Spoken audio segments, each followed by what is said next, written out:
Welcome to Feedback from the Pastor's Desk with Dr. Alex Olugbami.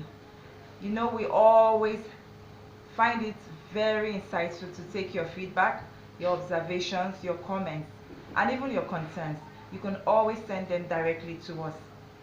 Now, today we're going to be looking at a series of questions, and Dr. Alex Olugbami is always on ground to answer them. Sir, we have quite a handful of questions here, and we'll begin with this one.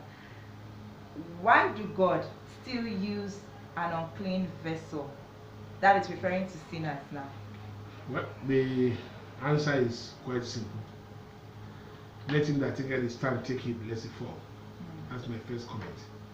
I don't know what is clean. I don't know what is unclean. Only God determines what is clean and what is unclean. God told Peter, he said, kill and eat. Peter said, no, Lord. You know, in Acts chapter 10. I never see where somebody said the Lord no. I know how to do. Because the Lord has sanctified the meat and said, kill and eat. And he said no. So, the same way with vessels. God knows his vessels. And he knows how to sanctify. Even when they are unclean, he can make them clean. So I've learned to be careful when it comes to God's elect and God's selection of his vessels. For example, in the Bible, scriptural references.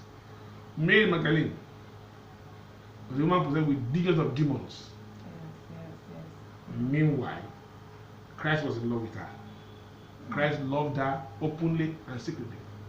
Why didn't he say, I detest the demons in you? 2, the woman that was caught in adultery in John 8, in the very act of adultery, they caught her and they wanted to stone her to death. And Christ said, where are your accusers? He who has not committed a sin, throw the first stone. They all ran away, which means everybody has sinned. Yes.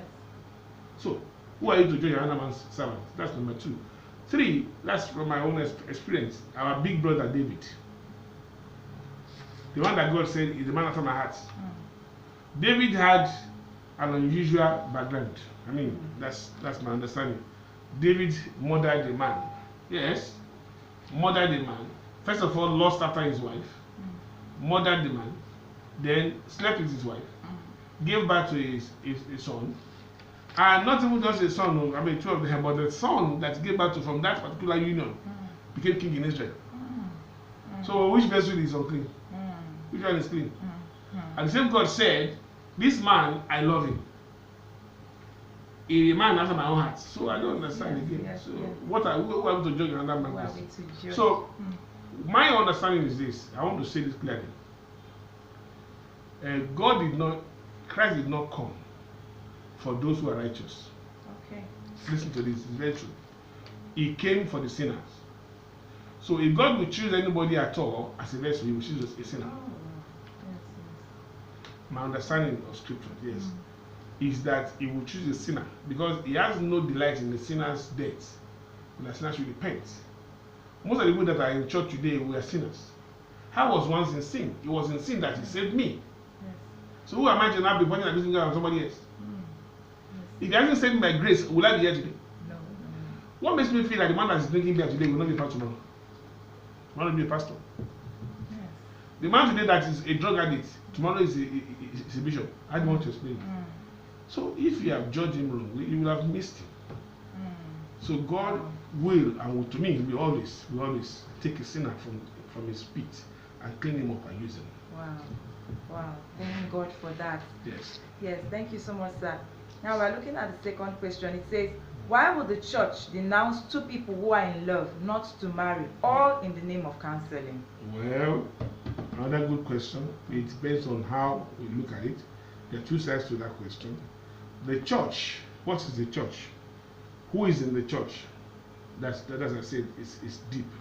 Because if the authority in the church is really of God, listen to this question. If it's really of God, if the authority is working with God, if he says no, then it's no. Maybe he has heard God and there's a reason for that. Maybe they are not meant to be husband and wife. Because marriage is beyond love. Okay. Listen to me. It's very true. When you marry because of love, when love disappears, your hair will clear. Because when the chips are down, you know that there's no love. It's God that keeps people together, not love. Sorry. Not the kind of love we know. That's not sensual love. It's agape. Love that sees no fault in another person. Love that is selfless. Yeah, that's the kind of love we're talking about. Now, is this not the love that I kiss you? Not be that one. Or the love that's buy gold. That's not the love. It's the love that is ready to receive insults. When it's right, I say I'm wrong. That is the love. Wow. Now, listen to this area, because if authority in the church judged them and said they cannot marry, then that authority must be respected. One. If the authority, again, on the other side, on the other hand, is not, because sometimes church, I say church is a big name. Now, these particular people could go to another place for a better insight. I mean, a much more authority that is of God. That's my view, because that is the most important thing. He who is speaking matters a lot. Who is judging you matters a lot. Because if he's working with God, you need to honor what he says. So it's beyond love. It's beyond love. It's beyond love. Yes. All right. Thank you so much, sir. All right. For balancing it. The third question here states, why do people divorce, even pastors, and they find nothing wrong with it? Well, I will say this clearly here. Because they refuse to retain God knowledge in their mind. God himself gave them to reprobate mind. That he will take what is convenient for them. Now, if anybody has not seen anything wrong in divorce, then he has lost God. So this is the truth. There is nothing about whether if you have a divorce or if there is a divorce and then you see nothing wrong in it, it totally means that you are out of place. You need to check whether you are still standing or you have lost God. Because that is first sign of reprobacy. First sign of reprobacy. Reprobacy. Or apostasy. 2 words. Reprobacy or apostasy. Because if you are really, God's spirit is in you, you will never, in fact, when we talk about divorce, you will pray against it, you will know what's to happen. We are all married, so we know what we go through in marriage, so it's not funny. But again, we always ask God to keep us together. Yes, because the knowledge of God's truth is still in us. When you lose that knowledge of God's truth, then there's nothing wrong in divorce. That's the truth. Because everything that you see is fine. I mean, you're not like the world people. So after all, there's nothing wrong with it. I can continue my ministry now without her or without him. But that's not true. A reprobate mind. A reprobate mind. Now let me tell you something. Marriage is not, I said, it's not for childbearing. Marriage is purpose. 2 of you are going to the same place, so there can't be divorce. Okay. Wow. How do you can't go there alone? Wow. So it's not possible. If you understand it from that angle, 2 of you are going together to the same place together, designed by God, then there can't be divorce. Because you cannot walk that journey alone. That will be 2 of you to the end. Wow. That's until death do us part. That's the meaning. Wow, quite insightful. Yes. Thank you so much, sir. Yes. And we're going to this our last question for now. Okay. This is a bit more personal. Yeah. And she's concerned. She said, how do you deal with a man Yes. who is always on and off? He chats with you for 1 week and goes off for another week. No misunderstanding whatsoever. When you call to find out, he tells you he needs or wants to be alone. This is your husband, though, not boyfriend. She emphasizes. Well,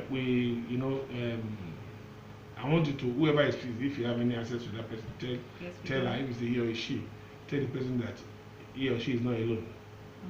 Even though he's talking about a distant relationship, there are people also that live together, and even their spouses are behaving the same way.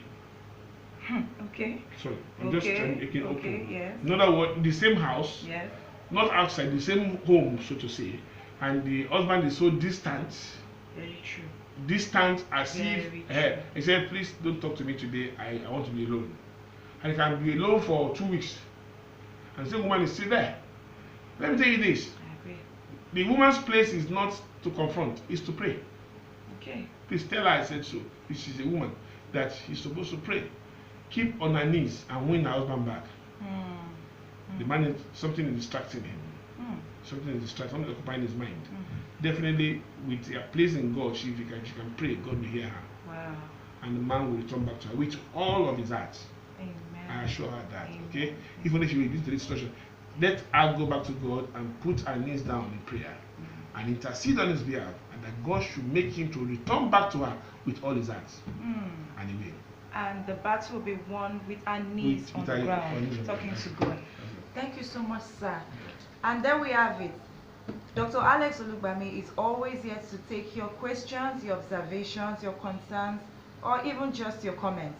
And we want to thank those who have been telling us that we're doing a wonderful job. All glory be to God. We are always here for you. And until we come your way again next time, keep speaking the word. Bye for now.